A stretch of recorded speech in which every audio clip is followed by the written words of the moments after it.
जी तो अस्सलाम वालेकुम व्यूअर्स। माइंड क्रिएशन चैनल में आपको खुशामदीद कहता हूँ।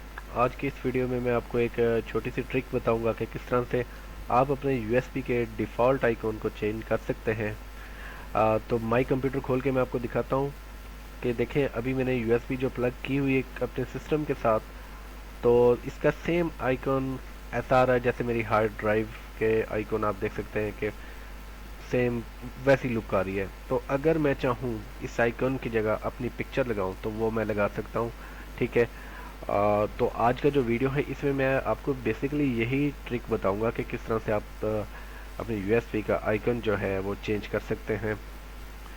तो हमने क्या करना होगा, सबसे पहले हमने यूएसबी को अपने सिस्टम के साथ अटैच कर लेना है और जो पिक्चर हमने यूज़ करनी है इस काम के लिए, तो उसकी जो फॉर्मेट है वो आपके पास याद रखिए BMP फाइल में होनी चाहिए। अगर नहीं है तो कोई मसला नहीं है, आप उसको पिक्चर को सिलेक्ट करेंगे। फॉर एग्जांपल ये मेरे पास एक पिक्चर है, इसको मैं सिलेक्ट करके एडिट पे करता हूँ। जो विंडोज़ में मौजूद डिफ़ॉल्ट पेंट शॉप है वो ओपन हो जाएगी। ठीक है। आपने वहाँ से जाना है, इसको सेव एज पे करके BMP पिक्चर में कन्वर्ट कर लेना है। ठीक हो गया। तो ये ऑलरेडी फाइल मेरी BMP में है, इसलिए मैं इसको कन्वर्ट नहीं कर रहा। तो उसके बाद आपने राइट क्लिक करना है, न्यू में जाना है और टेक्स्ट में जाना है। ठीक है। और उसके बाद आपने इसे ओपन करना है। यहाँ पर आपने ब्रैकेट ऑटो रन लिखना है, ब्रैकेट क्लोज कर देनी है, एंटर दबाना है और नीचे आपने लिखना है आइकॉन, स्पेस देनी है और उसके बाद इक्वल का सिंबल ऐड करना है और उसके बाद जो आपकी इमेज का नाम है वो आपने लिखना है। अब जैसे मैंने मेरी इमेज का नाम जो है ये देख सकते हैं आप, वन ये है लिखा, तो मैं वन लिखूँगा।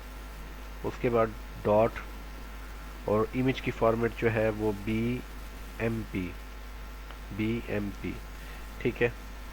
इसमें करना है और इसको आपने सेव एज पे ले जाना है और यहाँ पर आपने लिखना है ऑटो रन डॉट INF और इसको सेव कर देना है।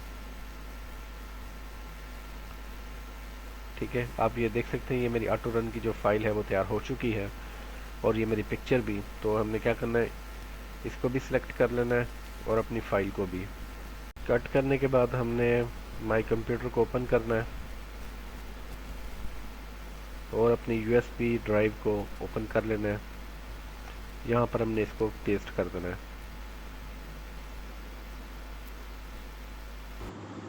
तो दोस्तों, अगर आप चाहते हैं कि जो हमने ऑटो रन की और इमेज अपनी रखी हुई है ये कोई ना देखे, इसको हम हाइड करना चाहें तो हम हाइड कर सकते हैं। राइट क्लिक करेंगे, दोनों को सिलेक्ट करने के बाद और हिडन पर क्लिक करने के बाद ओके कर देंगे। तो अब हमारी जो इमेज है वो हाइड हो चुकी है और हमारी फ़ाइल और किसी को नहीं पता चलेगा। ठीक है। इस तरीके से हम अपने USB पर के आइकॉन को चेंज कर सकते हैं। तो उम्मीद करता हूँ कि दोस्तों ये वीडियो आपको बहुत पसंद आएगा। अपनी दुआओं में याद रखिएगा और वीडियो वॉच करने का बहुत शुक्रिया। जिन लोगों ने अभी मेरा चैनल सब्सक्राइब नहीं किया, चैनल को सब्सक्राइब कर लें और बेल आइकॉन पर क्लिक कर दें। अल्लाह हाफिज़।